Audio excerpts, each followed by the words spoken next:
Okay, let me just sort myself out. Okay. Okay, thank you. Yeah. That's right. Yeah. Okay, I'm all ears. Thank you. Cool. Where did we leave it, Robert? Where did we get to? I'm back at home now. I'm in the warm, so that's a good thing. First thing was, I found it incredibly difficult talking to you and understanding you. Did you find somebody else to? You said you would speak to me together with somebody else. I said I'd take that under advisement. I can't understand you. Say that again. I am at home on my own at the moment, so it's just me, I'm afraid. Okay. All right. Okay. I've got my Bible. Yeah. Okay. Right. Fire away. I'm very curious to know what is your claims, your belief about who Jesus Christ is. Thank you. So, it's our belief, based on what we understand from the scriptures, that Christ Jesus is God's Son and a separate individual to God the Father. Okay. Everyone would say that Jesus is God's Son. Numerous verses call him the Son of God. He's called the Son of the Father in 2 John 3. So everyone, Catholic, Baptist, Pentecostal, Mormon, Unitarian, Iglesia Ni Christu, everyone would say Jesus is the Son of God. It's a case, what do you mean by that, you see? What do you mean by that phrase? You have to explain what you mean by that phrase. The second thing, I would see the Father and the Son as being distinct, which means you can distinguish between them. I would not agree with the claim that the Father and the Son are separate. Okay, I'll fire away. I'll listen. Yeah. So I think when we spoke previously, I quoted Colossians chapter 1 and verse 15. Yeah. And 16 actually, which talks about him being the image of the invisible God, the firstborn of all creation. And in the Christian Greek scriptures, there's 8 occurrences of the Greek term firstborn, prototokos, which, generally refers to, the scriptural meaning of the term firstborn generally refers to a child that was born first in order. But it's also used to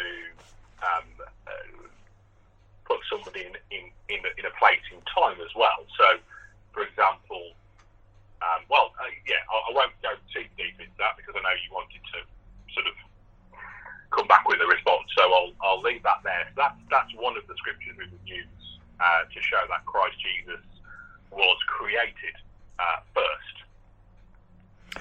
Prototokos does not mean created. In this sense, it's used in the case of he's preeminent. Yes. Colossians 1:15, I'm reading from the New King James Version. He is the image of the invisible God, the firstborn over all creation. Now, he's over the creation because he's the creator, which is what the next 2 verses say. I think it's fairly obvious. He's over the creation. He's the preeminent one over the creation because he is the creator. Verse 16 and 17, if I could just read it briefly. For by him all things were created that are in heaven and that are on earth, visible and invisible, whether thrones or dominions or principalities or powers. All things were created through him and for him. And verse 17, and he is before all things, and in him all things consist. So Paul uses every permutation of the Greek language to say that Christ is the creator. And because he is the creator, that's why he is firstborn, prototokos, preeminent in this context, over the creation that he made himself. Would you say there is strong basis to the assertion that the term firstborn there at Colossians actually means preeminent rather than its usual meaning of the one who came first? That's what every Greek scholar says. Okay. So the other verse, I think almost every Greek scholar in church history has said that for okay. 2,000 years. Why should I'm not a Greek scholar. I'm not an authority. I don't even speak the Greek language. I can read a few words in Greek. I don't think that makes me an expert in Greek, but I do try to learn from people a lot cleverer than me. And they say that here at Colossians, firstborn, prototokos, means preeminent. Protokiskos means first created, and that's never applied to Christ. What about the verse at Revelation 3? Let's deal with Colossians. Let's deal with Colossians, see it through to the bitter end, then we go to another verse. Right. Let's not jump every 2 minutes onto a new verse and then we go in a big circle back to Colossians again. In verse 16, the word other is not in the Greek text. I know your New World Translation says, for by him all other things were created, as if Christ was a created thing. The word other is not in the Greek text. You've alluded to the king. Which Greek text? All of them. If you look at your Kingdom Interlinear Translation, published by the Watchtower Bible and Tract Society, you will see that in the Kingdom Interlinear Translation, your Greek text does not have the word other in it. It's an insertion into the text. Out of interest, Robert, which Greek text are you familiar with? Well, there's three of them. There's the Nestle's Greek text, which is the standard one used today. There is the Textus Receptus, which underlines the King James Bible, which isn't necessarily as accurate in all places as the Nestle's text.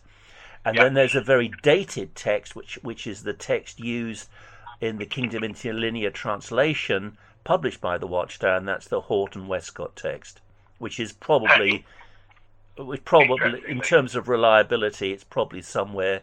In terms of reliability, it's probably like the King James, a little bit unreliable in places. But the Greek text does not have the word other in it. Alos, other. It does not have the word other in it at Colossians 1:16 and 17, which has been put into the New World Translation 4 times there. So the Westcott and Hort text, I just want to, I know we're talking about Colossians 1:15, but I really think it's important to make sure to use a modern, to use a slightly punny expression, singing from the same hymn sheet. The Westcott and Hort, you said it's not reliable, or it's as reliable as the Textus Receptus. But Westcott and Hort based their translation on the three oldest known codexes, didn't they? A lot of the codexes, the first text to be produced was Erasmus's text in, I think it was about the 1520, just before the 1520s. And he produced, I think, 5 editions, I think it was, or several editions of the Greek text. No, it's not based on Erasmus. Could I know it's not based on Erasmus. Could you allow me to make Robert. I know it's not based on it. You asked me a question. Would you allow me to answer the question? Stop. Sorry. At any point in our conversation, I haven't got frustrated or wound up or raised my voice, and I don't understand why you're doing that. Doing what? Raising your voice, getting irate and frustrated, and no, the tone of your voice. I don't understand why you're getting like that. Can we just deal with your question? Because that's not a Christian way to act, is it really? You're a tone policeman. You're policing my tone. You've never met me. Why can't we just deal with the actual issue at hand and forget about... I would like to be treated the way I would treat somebody else, following the golden rule of Christ Jesus. That is all. Every human has the basic right to be treated with dignity and respect. And I'll treat you with dignity and respect. And Robert, I definitely will. I promise you that. And I'll do the same to you. And I'll do the same to you. How about that? Great. Right. Reach an understanding. You asked me a question about the Greek text. From my understanding, and I'm not a Greek scholar, I don't have a PhD, but as an ordinary person, the first Greek text reproduced was Erasmus's 4 or 5 editions just before or around the time of 1520, about the time of Martin Luther. Right. So I would like to know about it. Could I give you my answer, please? You asked me a question. Could I give you my answer? You asked me a question about the Horton Westcott text. So can I get to that, please? Yes. Sorry, carry on. Yeah. Okay. The Textus Receptus was in some way, and I'm not a Greek expert, but in some way it was based on a sort of more advanced version of the Erasmus text, because you must understand that at that time they didn't have access to most of the Greek manuscripts that we have today. They were very limited in the Greek manuscripts that they could use. Now, in the Victorian times, Horton Westcott came around, and by that time they did have access to certain documents which weren't available for the King James text, and they produced an improved text, right, slightly different in places because of the availability of more older manuscripts, and you should always try and go from the older manuscripts unless there is a corruption in those older manuscripts. And then I believe that the Nestle's text, and I think we're up to either the 28th or the 29th edition of the Nestle's text, the Nestle's text will be a development on quite more advanced than Horton Westcott, where far more documents are available. That's thank you for allowing me to say that. That would be my understanding of it. So you've taught me something today, because I'd never come across the Nestle. So is this the Nestle Allen Greek text you're referring to? Yeah, this is. I've just done a quick Google. Yeah, this is the one used by 99% of all Greek scholars. So which early manuscripts is that based on? All of them.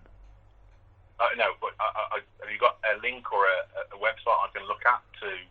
I'm keenly interested. No, I don't have any website at all. As I say, I'm just an amateur person. But there are four, if I remember, ancient complete Bibles. Textus Receptus, they're called the four great unicals. Unicals means capitals, because the ancient Bibles, the ancient New Testaments were written in capitals. Yeah. Because paper, well, they didn't have paper, they had papyrus. It was so expensive. Yeah, you'd write in capitals and you wouldn't have spaces between the letters, which sounds stupid to me. I am dyslexic. I'd find that impossible to read. Yeah. My daughter's dyslexic, I understand. But they did that. So there's Vaticanus in the Vatican Library, Sinaiticus, Alexandrius, and then Codex. I can't pronounce this one. Codex Epireami Recepticus. Right. Okay. I've seen the Sinaiticus. I've been to see the Sinaiticus and the Alexandrinus as well. I've actually had a little look at those original copies. Where are they? They're in the British Library. Both of them. Okay. Yes. I thought they were. I wasn't too sure. Sinaiticus isn't complete, I believe. I think some of the leaves are elsewhere, potentially in St. Petersburg, but for sure there's a huge proportion of it in the British Library. If you're down south and you're near London, I would recommend a little trip.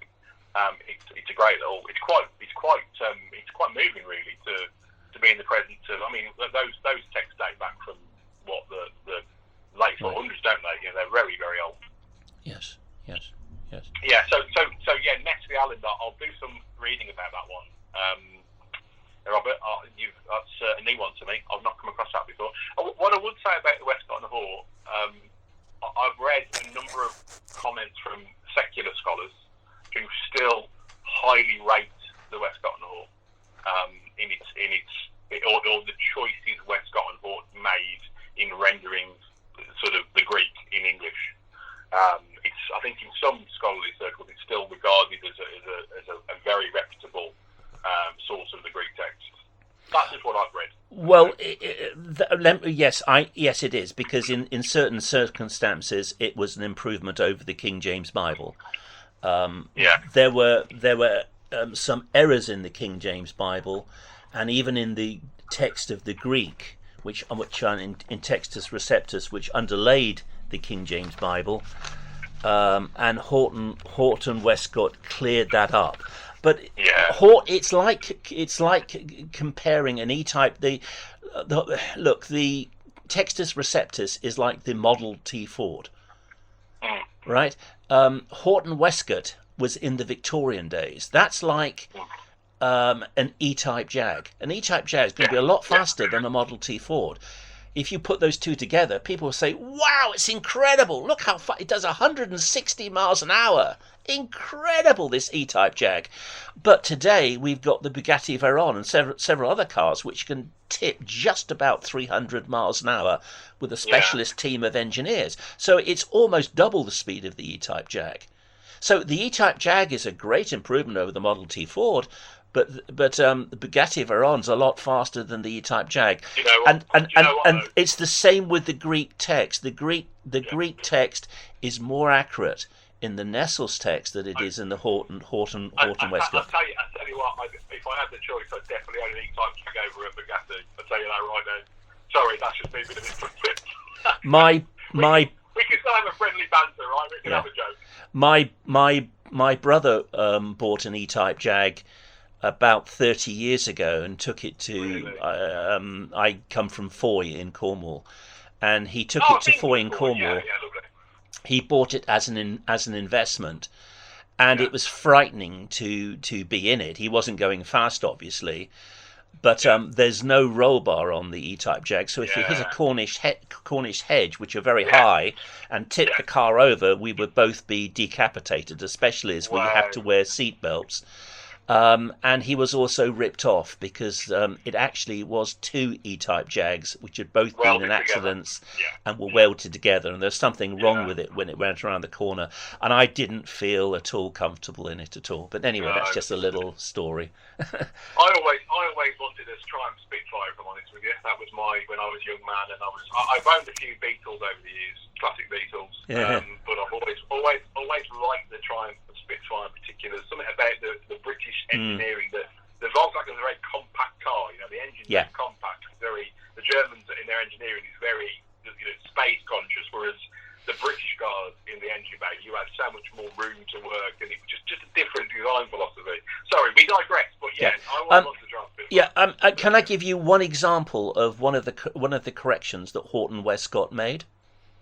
Yeah. Over the Textus Receptus text at 1 Timothy 3:16, and the King James Bible says, "And without controversy, great is the mystery of God," or godliness. I'm actually reading the New King James, and then it says, "God was manifested in the flesh." Now that is actually incorrect. The proper rendering is "He appeared in a body."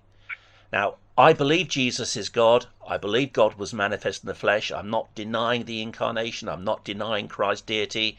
I believe in it. But here at 1 Timothy 3:16, the King James and the Textus Receptus is incorrect. Because in about 800, we have a new stream of documents that change the letter O, Omicron, or the letter O, to a theta, which is an O with a line through the middle of it. Now, they didn't use paper, they used papyrus, which would be leaves, and it would have veins in it. So possibly it was an older scholar with poor eyesight, rather like me, and he looked at the Omicron, and possibly there was a vein from the papyrus running through the middle of it, and so only from 800 AD onwards do we have a line of manuscripts which say God was manifested in the flesh. And it's the mistake is one single letter. All of the documents before 800 read "He appeared in a body." So I'm not denying the deity of Christ. I'm not denying Christ's incarnation. I believe that God was manifest in the flesh.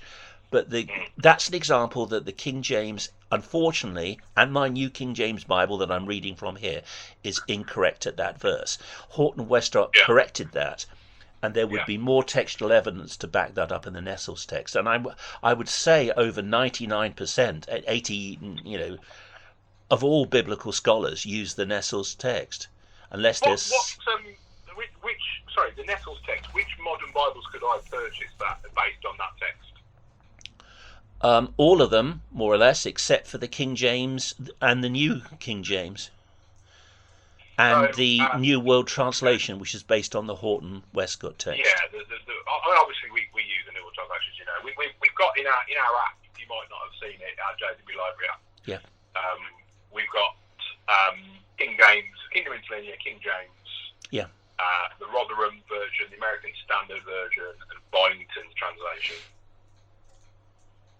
But I'll be interested to know that. I'll do a bit of digging, Robert. I'll see if I can get hold of a copy of the Bible that's based on the most of them are New American Standard Version, NIV, ESV. They're all based on the Nestle's text. I work with quite a few Christadelphians, which is interesting because I'm the only Jehovah's Witness at my place of work.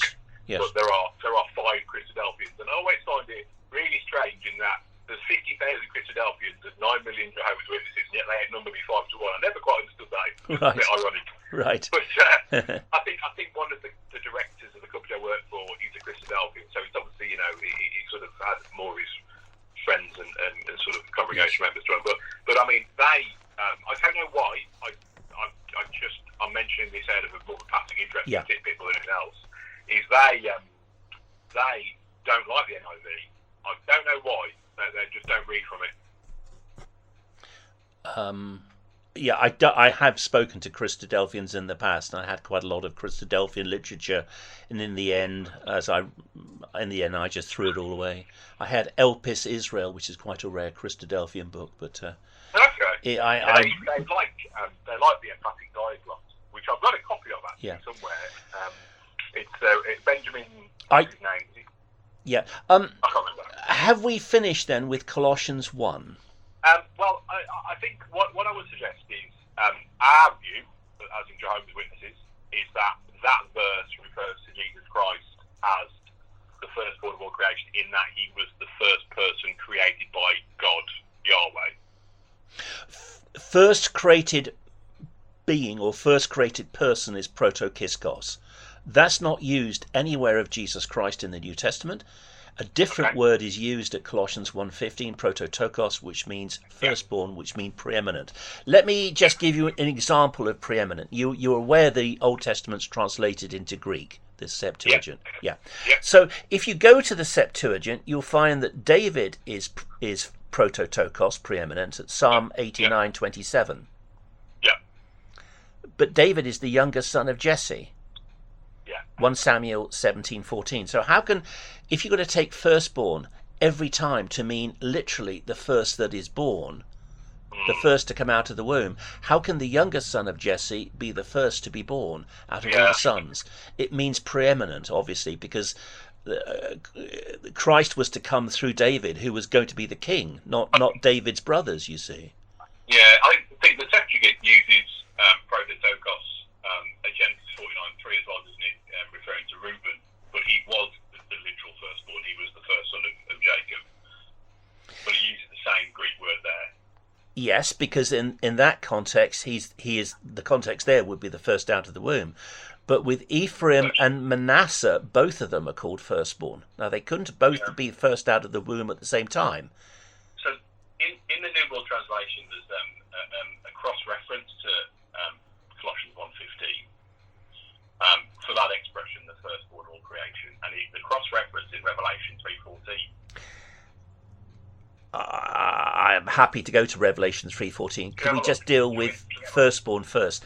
Are you aware that both Ephraim and Manasseh are both called firstborn?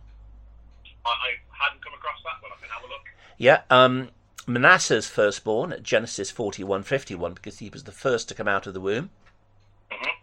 But he sinned, and he lost his birthright due to his sin, which is why in Jeremiah 31:9 his brother Ephraim is firstborn. Yeah, okay. So obviously the context there, and I'm dealing with the Septuagint rendering of prototokos, firstborn. Obviously in that context it means preeminent. I mean, if you're going to take firstborn literally, then Jesus wasn't the first to be born, was he? In a human sense, you mean? Or? Yes. Yeah. I mean, didn't Adam and Eve have children? Yeah. No. That's a fair comment. So I mean, if you're happy to look at the cross reference in Revelation 3:14, that sheds dynamic on it. Please, let's go slow. I'm happy to go there next. Let's deal with one thing at a time, because firstborn is not used in Revelation 3:14.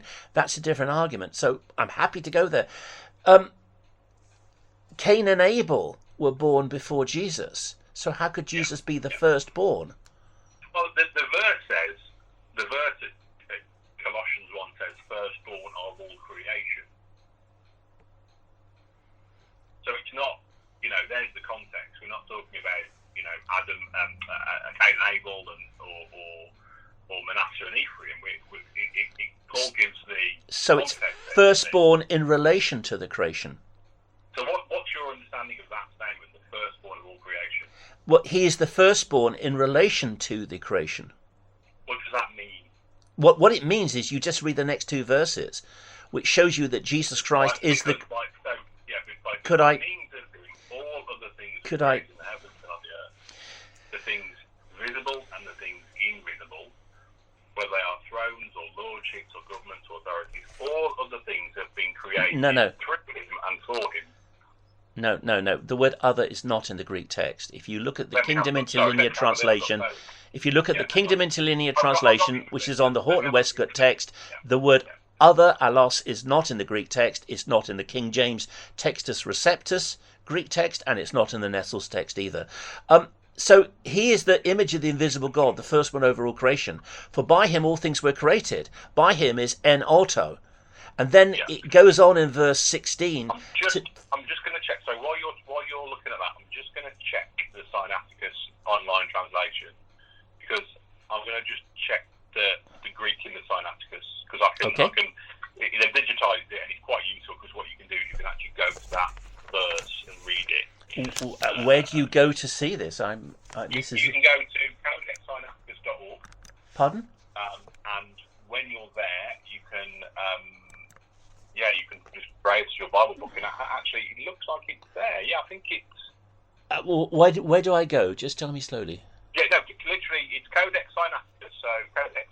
Is that one word? Just go slowly. Yeah, Codex Sinaiticus, one word. So S-I-N... You're ahead of me. You're ahead of me. Slow down. CODEX. Okay, what do I type next?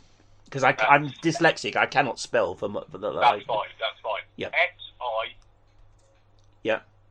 N-A... Ah, it's come up. Codex Sinaiticus.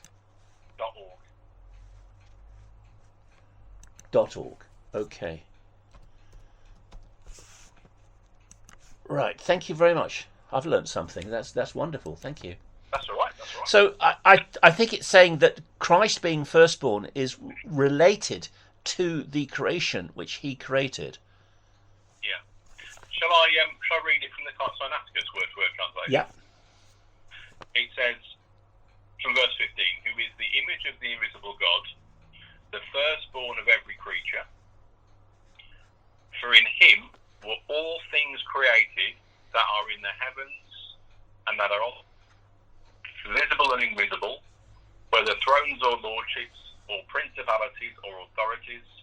All things have been created through him and for him. And he is before all things, and all things in him consist. That's verse 17. Mm-hmm. Okay, thank you. So, my reading of those two, that was verse 15, 16 and 17. My reading of that, particularly verse 16, from my reading, that's in harmony with what's presented in the New World Translation. Well, it simply says that for by him all things were created, that's en auto. All things were created through him, di auto. It says for in him were all things created that are in the heavens and that are on the earth.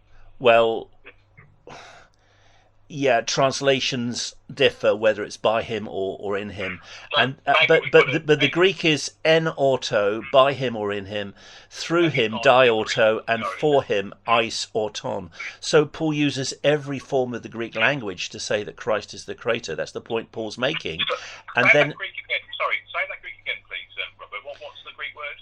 It's in verse 16. It's by him en auto. And so in the Greek that I can see here in the Sinaiticus, right, it's OTI, I guess, OTI, and then I'm not familiar with the Greek alphabet. I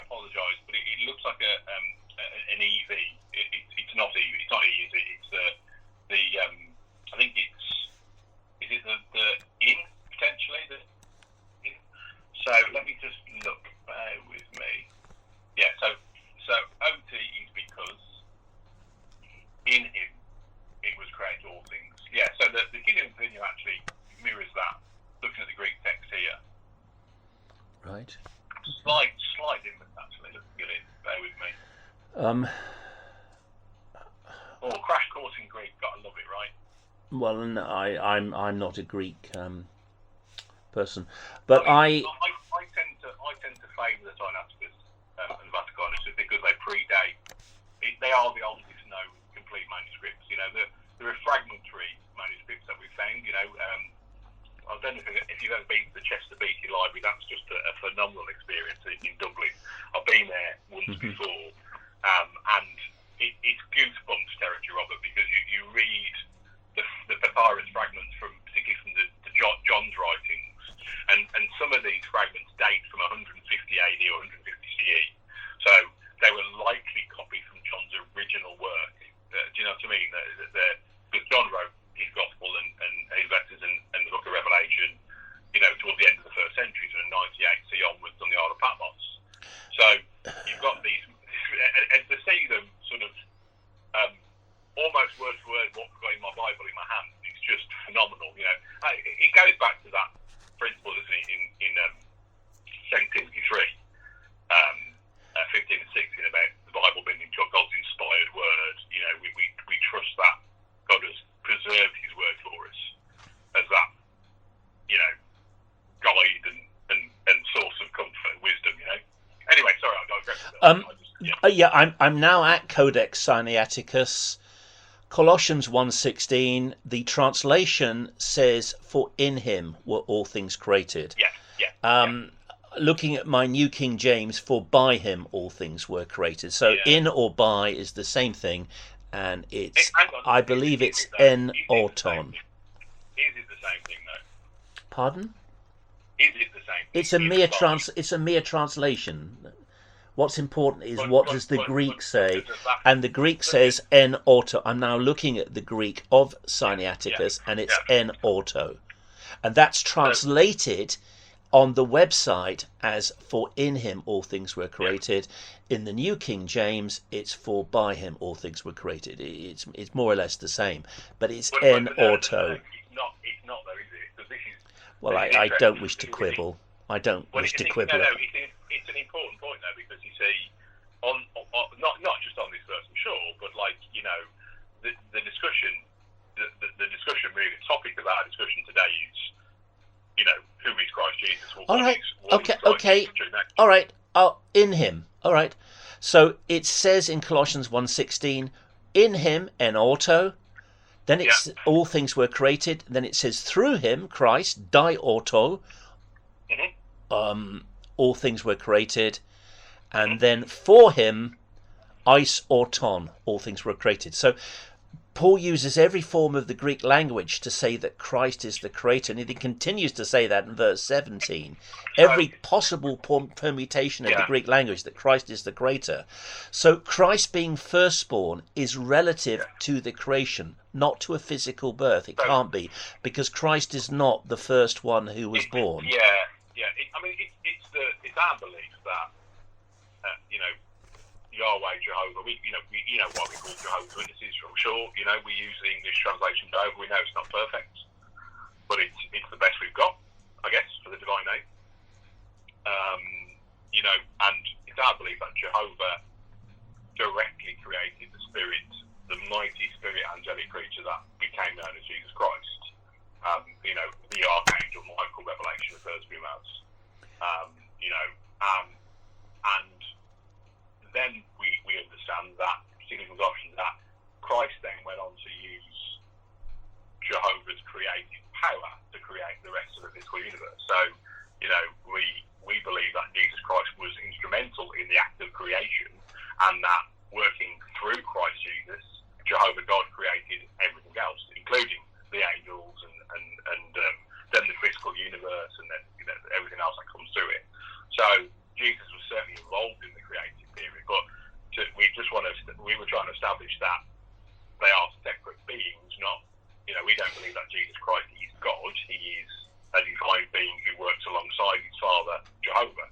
I can only respond to one thing at a time. You're making multiple points, but you're not giving any proof or evidence for any of what you're saying. You're just making statements. If somebody comes up to you and says, Allahu Akbar, Muhammad is a prophet, the Quran is the word of God, you must pray 5 times a day, it doesn't mean anything unless they can prove it. No, just say you're talking nonsense, mate. Yeah. Okay, have we finished with Colossians? Sure. Okay. Let's go to Revelation. Okay, yeah, sure. Right. Okay, sir. Right. Revelation 3, wasn't it?